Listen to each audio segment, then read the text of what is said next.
Welcome to Physicians Who Lead, the podcast where we sit down with physician leaders who are shaping the future of healthcare. Each episode, we dive into the real challenges facing our system today and hear directly from the physicians leading the way with innovation, resilience, and vision.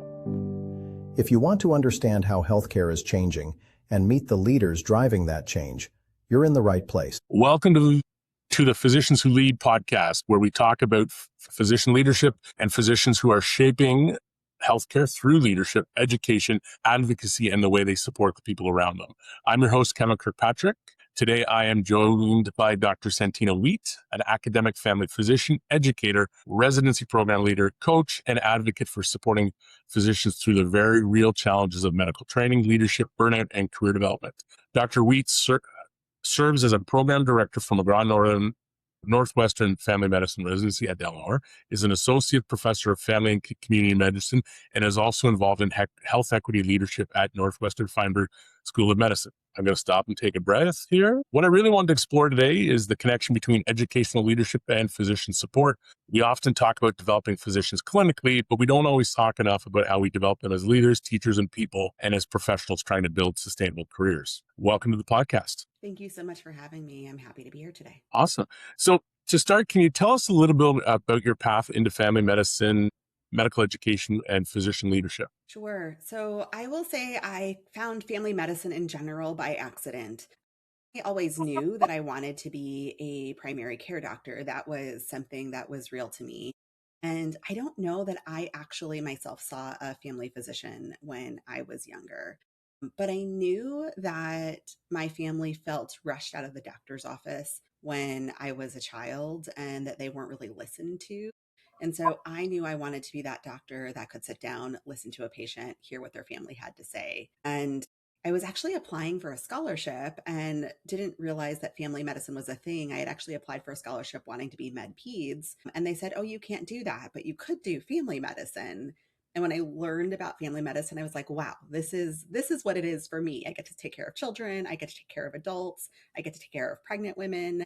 And it really was who I am at my core. So once I realized it was a specialty, that was an easy thing for me. I found education, honestly, by accident. I was raised by educators. My mother was a principal. She worked for the Chicago school system my entire life. I knew that teaching was a good thing, and I didn't think I was going to be an educator, but I actually really loved it. I really love helping people grow and develop and sharing what I know. And education helps keep me honest too. It helps me stay on top of the medicine. And so those were my paths into both. Awesome. Did you have mentors that kind of shaped the way you now support residents and physicians? So I think that I was very lucky to have my own program director when I was a resident who really did care about that life outside of medicine. She was really good about saying that a team should be able to lean on each other, that it wasn't just about one person accomplishing things, that if somebody was going through something in their life, if the team was working well together, they could bring each other through. And I really liked that. She talked about it as not just lean in, because that was big when I was coming out of residency, but to lean on, to be able to really care for your group at work along with the folks at home. And so she was really wonderful. And then my current chair has been great in helping me think through how I become successful. And I will say, not too hard on my residents. As a perfectionist by nature, I had to learn that I couldn't be too hard on my learners along the way. And she's been really good at helping me look at that in a different way, along with figuring out what I wanted to do with my life. But I would also say that I have found that the people around me always encouraged me to think about how life could be a little bit more sustainable. I didn't listen for a very long time, and would say the hard knocks of going through life and learning the hard way and wishing that I would have listened earlier have really changed how I think about helping my learners now. Are there parts of your own training and experience that influenced how you lead today? I think that the most important part of my experience wasn't the medicine. It was that life kept going. So when I was training, I had my oldest daughter. So I became a mom in residency. Shortly after I had my daughter, my dad was sick, and actually a little bit before I had my daughter, my dad was sick too, and so I had to experience flying out to Florida and being there with him as he was in the hospital, or coming out afterwards because he couldn't get here after my daughter was born, just to check in and make sure that everything was okay. And I think that that is what I now tell my learners. The hardest thing about residency training isn't learning the medicine. That is hard, and figuring out the hours and everything, that is rough. But figuring out how you continue to be a member of your family, how you continue to be a friend, how you continue to do all of those things in a way that allows you to still be a great physician is one of the hardest pieces. And so I'm pretty upfront with that, and always open conversations about that with my learners. On that note, what does a great educational leader actually do for their trainees? I think that there's so much that we can do, but I think that when you go from being good to great, it's being able to model some of the humility, some of the mistakes, some of the things that break down the culture of medicine that are bad. I do feel like to be a great leader, you have to unlearn some of the perfectionism tendencies that many of us have been trained to have in medicine. We need those for patient care. We need to do the best that we can there. But when we hold them to ourselves or to other people, sometimes that actually makes us less efficient and not as good of a leader. And so I think an educational leader, or any leader, honestly, who can model what it is when we realize that we make a mistake, or model what it is that when we deal with a difficult patient outcome, how we handle it, or model how it is when, even when we're trying our hardest, that things aren't just going how we want to, and model how we manage that and deal with the disappointment and continue to move forward without losing ourselves in that moment. If as a leader or as an educator, you can share that, I think that allows you to go from being a good leader to being an absolutely amazing one, because then you're breaking down that hidden curriculum as well and showing those around you that it's okay to be human in all of this. And having that authenticity is just so meaningful in being a great leader. Excellent. How do you differ between leading residents and supervising them? That's a great question. I think that supervision and leadership in residency really comes together because, at least in family medicine, we tend to have smaller programs. So there's a small number of faculty that are leading everybody. My program has 24 people. And so that means we have 5 or 6 faculty at any one time. That's not a lot of people in reality that are overseeing the evaluation and the mentorship and every little piece.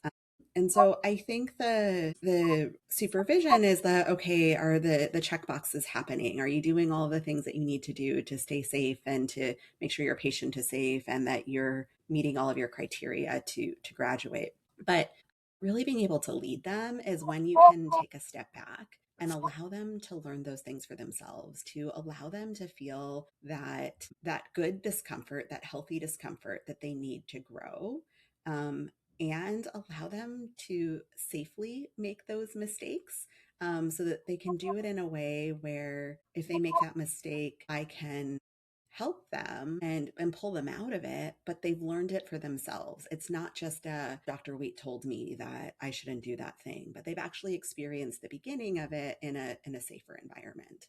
Because what I've really learned when I've walked into coaching is that when somebody can feel the possibility for themselves, when somebody can come to the realization on their own, it's so much more powerful. So when you can do that in residency training, that can be an absolutely amazing time to be a leader for those residents and not just the supervisor. Excellent. Yeah, I like that.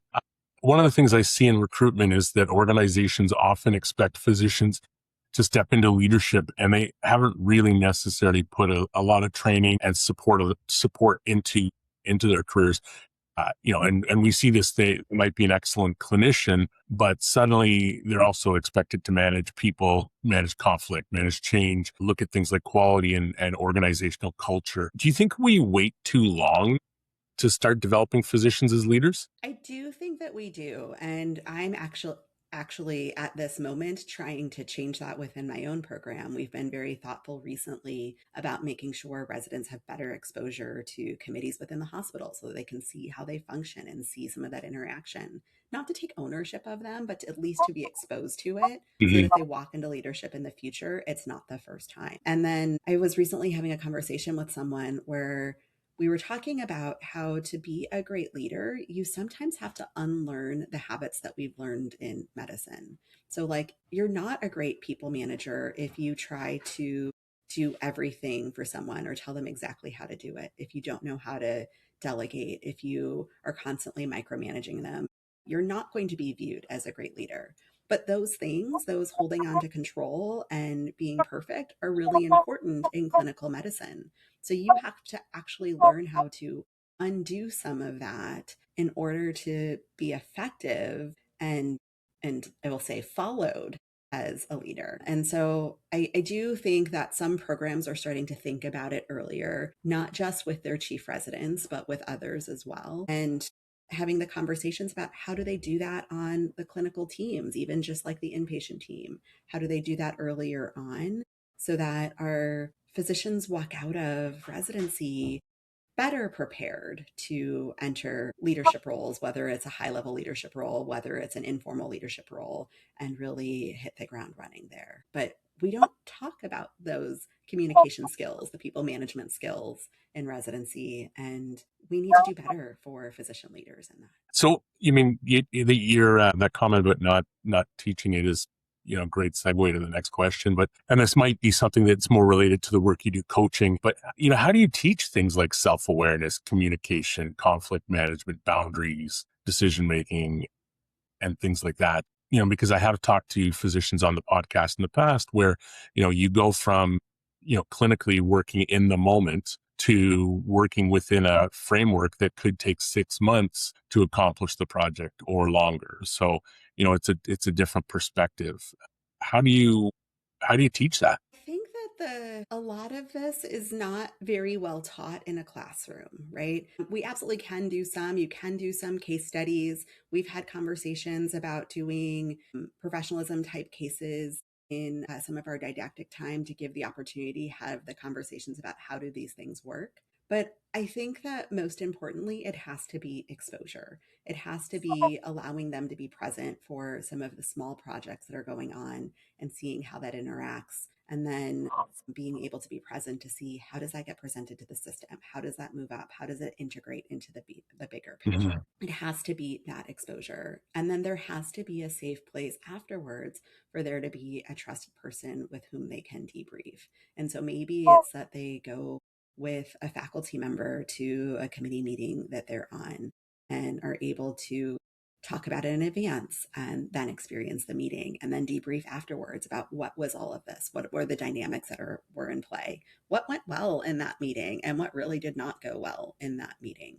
I think that that can really be helpful in teaching of this. I do think that there's also the opportunity to create those projects right within the training program and allow for there to be leaders amongst the residents in that, because they will be each other's peers in the future and potentially leading each other there too. So starting that, I do think many programs are doing that, at least in family medicine, more often as the quality improvement requirements are there. So I think we're seeing more of that, but we need more space to do that. The challenge is, when does that happen? A residency is a very short, already compressed time. And so being intentional about putting that in is an important consideration. And maybe it's not during residency. Maybe it's having time shortly thereafter for people to experience that in their first work environment where they get smaller projects and they can experience it before they jump into a leadership role. Yeah, there was a gentleman who I won't say his name, but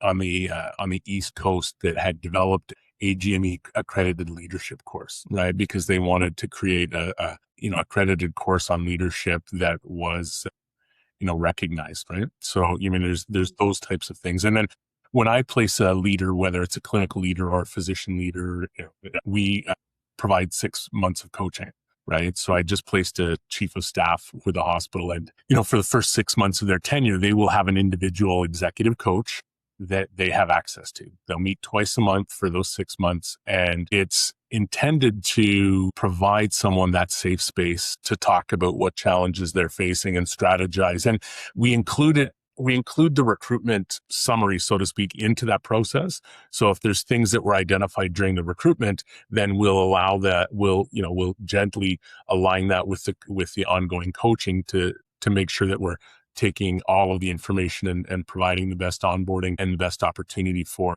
that physician and that hospital to be successful. And I've only been doing that for about a year, and the projects have been successful because it's one thing to take a course, do an MBA or something like that. That's very much a strategy component, but it doesn't necessarily talk to you about how you show up to work, right? Or how you handle certain things. And I think that's definitely an act of, that it's definitely the difference between success, right? And I've had a lot of physician leaders talk to me about, being lonely at the top, right? And, they could report to a CEO or they could report to the board.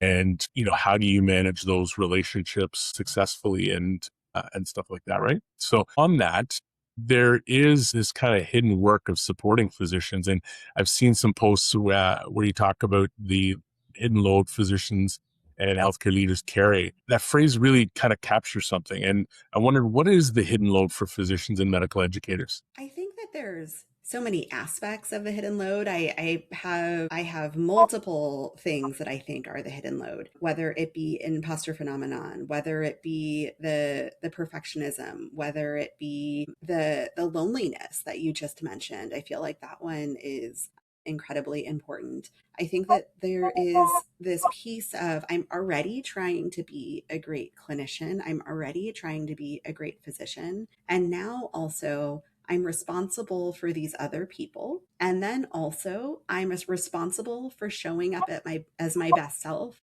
at 100% of the time because they're looking up to me. And so I think that part of the hidden load that I find for educators and leaders is that they feel like they have to give grace to their teammates. They have to give grace to their learners. They're supposed to be doing all of these things, but they're not able to find that for themselves. And so there's these things that many of us feel that we don't have somebody to talk to. If you're going through a management concern, often you're holding that information as need to know and have not shared that with everyone. So you're often holding more information than other people have while trying to be as transparent as you can. When there's an employment problem, when you're worried about one of your employees and you're going through those systems, you're doing it in a way that's respectful of them and not sharing information, but you're holding all of that inside and often don't have people to talk to.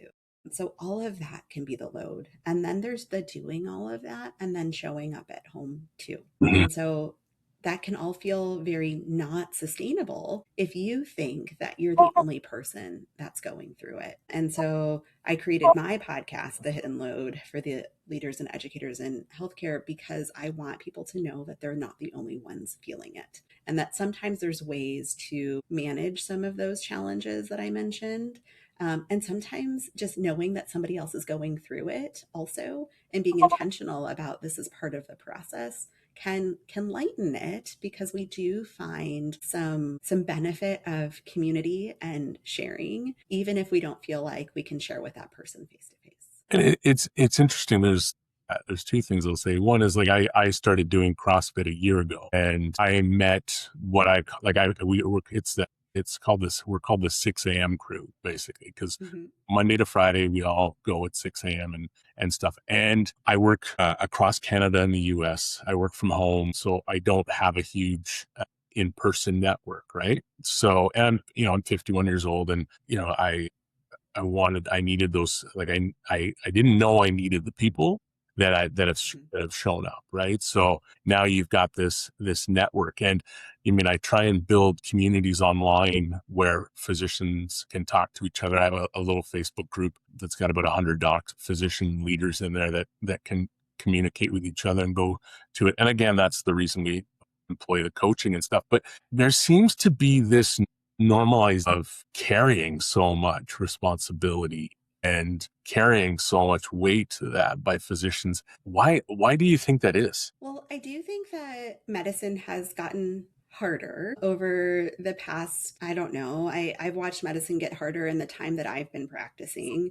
but it's definitely harder than it was from before I got into medicine. And some of that, I think, is the additional pieces of the electronic medical record. Some of that is, in the US at least, the challenges with insurance companies and prior authorizations and so much employed healthcare where people feel like they're not having the autonomy that they potentially would have had Mhm. before. I think that there's pieces of that. I also think that there's the very of social media and the fact that people are showing their best selves out there at all times. And there's this piece of needing to keep up with the Joneses of, oh, well, that person is an amazing leader and they never have bad days and they never have any of those things. And if that's all that you see, then you think that you're the only one that's stumbling along the way. Yeah.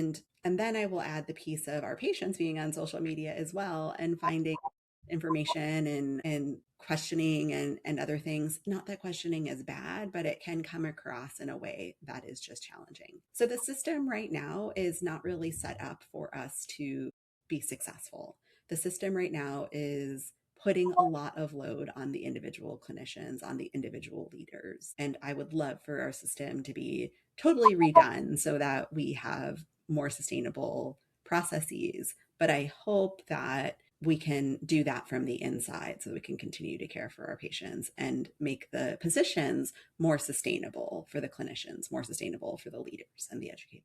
Yeah, it's interesting. The first thing I'd say is that it is a Canadian thing too, right? Like our nurses are often asked to take on one more patient, and our Mm-hmm. physicians Mm-hmm. have all kinds of reporting requirements now. They say an average physician has about 18 hours a week of reporting, Mm-hmm. right? So family physician, sorry. So, again, it's quite similar.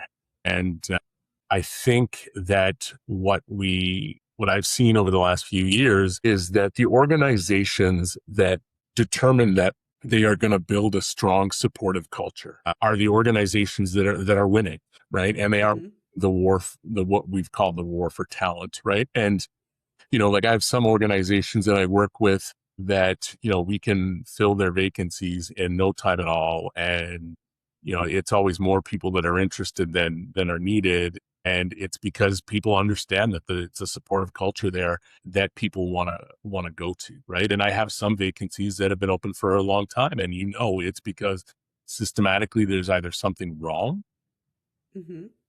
or we haven't done a good job of communicating what that culture is, right? So, and I'm a firm believer that if we take care of the clinicians, they'll take care of our patients and improve quality financial models and everything, right? But how do we recognize when a physician is overloaded before it gets to the point that it's a burnout? I think that it's a hard thing to do because so many physicians have been trained to hold it inside. I recently saw on a TV show, it's like the doctor face, and they were talking about the doctor face when there's bad news, but it's also the doctor face and just like holding on to all that's going on. And so I think that in order to recognize, we need the presence of leaders on the ground a little bit more. It can't be you're checking in with that physician just once a year. I have been in a couple of organizations and watched there be required check-ins for the staff, like the front desk staff, the medical assistants, the nurses, and there be no process at all for the physicians. It's sort of like they were forgotten about in that. And so we need to change that. We need to make sure that there's somebody paying attention to their development, there's somebody paying attention to how they're doing, and really build it into their schedules, because even the companies that I know that are doing these evaluations aren't necessarily building into their schedules. They're trying to find the time during lunch and make sure it's not impacting patient care. But we need to really carve out the time to check in with people and see how they're doing. And we might find that they're starting to hit burnout because they're seeing too many patients and they're not doing projects they enjoy. It might be that we do these check-ins with them and see that they're starting to get antsy and need some additional challenges, and it would be a great opportunity to bring them into leadership, which by the way is great for the company because it would be good for them in retention. And so I think that if we think about how are we developing the people in front of us, that means checking in on how they're doing, asking them about how they're feeling, and doing it in real ways, not in a checkboxy way. Then we have the opportunity to allow them to feel appreciated, help develop them, and turn off problems before they arise. It's interesting because I used to have a team of 6 with one of the clients that I work with, and they were part of the Studer group, and they did the Studer rounding by design and stuff like that. And it was interesting because again it was sort of checkboxy, but the checkbox component did add value with respect to identifying what we've done to address those concerns. So, but I would, when I talk to my team, I didn't, I kind of customized it a lot because I'm not an overly formal person. So, I would have that conversation, see what we could fix, see what needed to be done, and see, how we could do those things, and then report back on what was done. Because the last thing you want to do is just keep checking in on changing nothing, right? Right. Because Right. otherwise it becomes an exercise in futility, right? One of the things that, And oops, sorry, what? I was gonna say, no, no, I was gonna say, and don't get me wrong. Like, I think that there should be structure to it. I think that it should be done in a systematic way. Yeah. When I say checkboxy, I meant I once had an evaluation of me that was done where we never actually met, Oh, where it was just like, oh, you fill in your things, them fill in their things. Okay, that paperwork was completed. We're all done. I do absolutely think that our check in should have structure to them. What's going well? What's not going well? Are you spending the time doing the things that you love? Are there things that you wish you were doing? What does your development need to be? I mean, those are 5 questions that I think should be asked at all of these evaluations. And so that is a little bit of a checklist, but it also needs to be done with real intention and not just to fulfill a requirement. yeah. And it's interesting because a lot of the physicians that I've interviewed for the podcast or talked to, that's somewhat being done by their informal mentors now, right? Like a lot of Mm-hmm. people Mm-hmm. use those informal mentors to check in and to do that. And then, hopefully they get the feedback that they need from them. But you're right, like it does need to be built within your structure so that it's comparable. And, it's as your teams get bigger, obviously it becomes harder, but all the more reason to build a leadership structure that reflects that. But I also think that sometimes, physicians have a challenge with boundaries because you're asked to do one more thing and you say yes. And then if you say yes, you're rewarded more because you've said yes. How do we teach boundaries without making it so that the physicians feel like they're letting people down? I think that some of it is the mindset of the people around the physicians.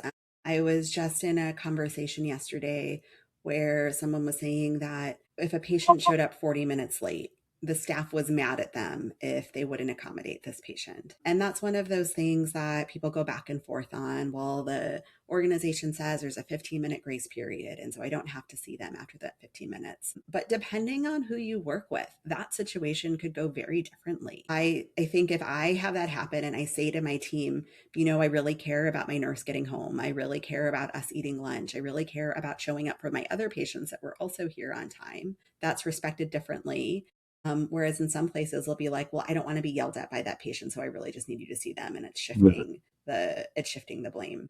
And so I think sometimes the physicians themselves need other people around them that can protect them. Like I'm pretty quick to tell the operations people at my site that I don't want to add patients on to my teammates during lunch, for example.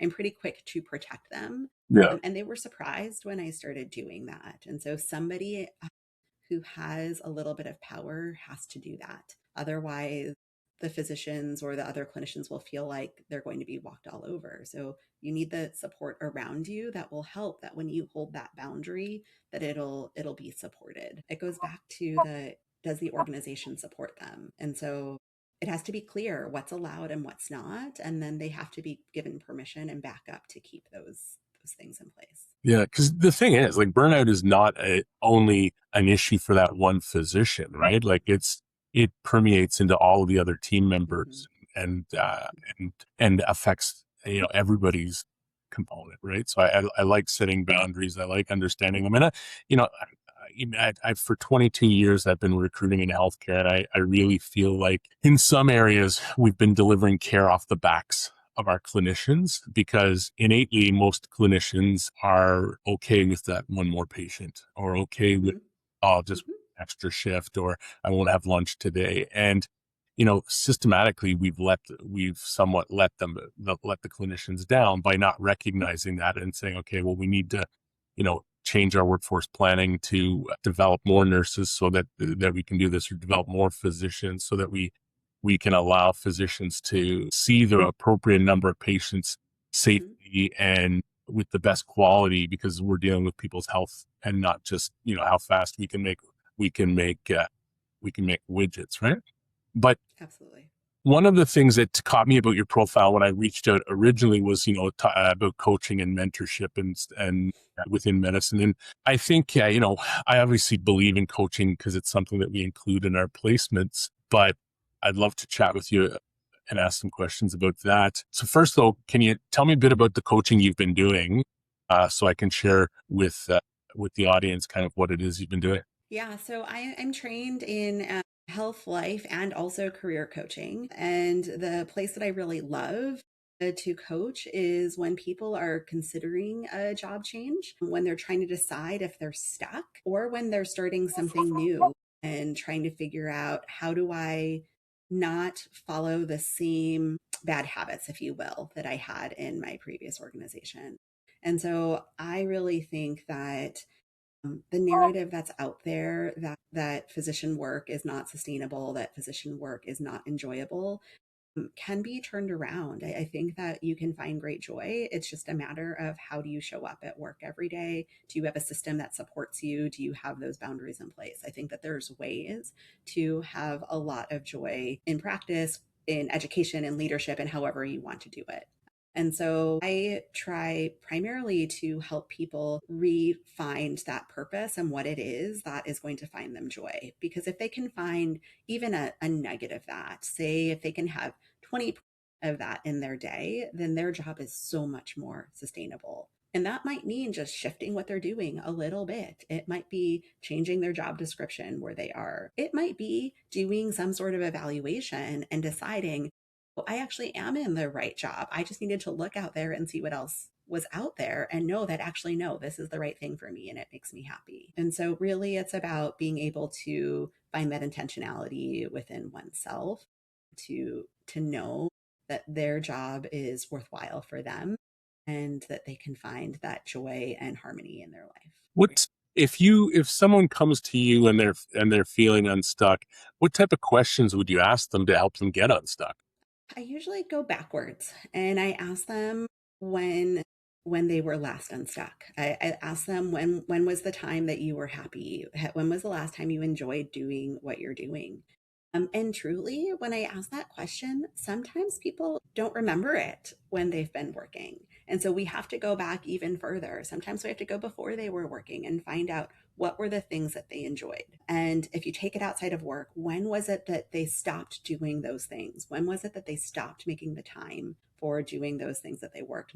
Whether it was showing up at 6 a.m. to the CrossFit class, whether it was reading that book, whether it was going on vacations, or doing those things. And really what that's all about is helping them get to that awareness. Because I find that sometimes when we are stuck, and I say we because I experience this myself, it's because we've stopped being aware of the triggers that are going on in our life, or the cues that are going on in our life, or those things that predate when we become unhappy. And I think all of that is important, especially when you're a leader or an educator, because when you don't know that those are things are happening, you stop leading well. You start showing up in a different way. You start responding with stress responses. You stop being a good leader to those around you, and they don't want to follow you. And so I think that really finding that self awareness, I have actually found that some people struggle with this so much that they can't see it, that I encourage them to go ask their friends or colleagues around them what cues they notice. Because sometimes those around us can hold up a mirror to us and say, oh, this is what's going on. And they've sort of been dumbfounded by the number of external cues that people have around them that then cause them to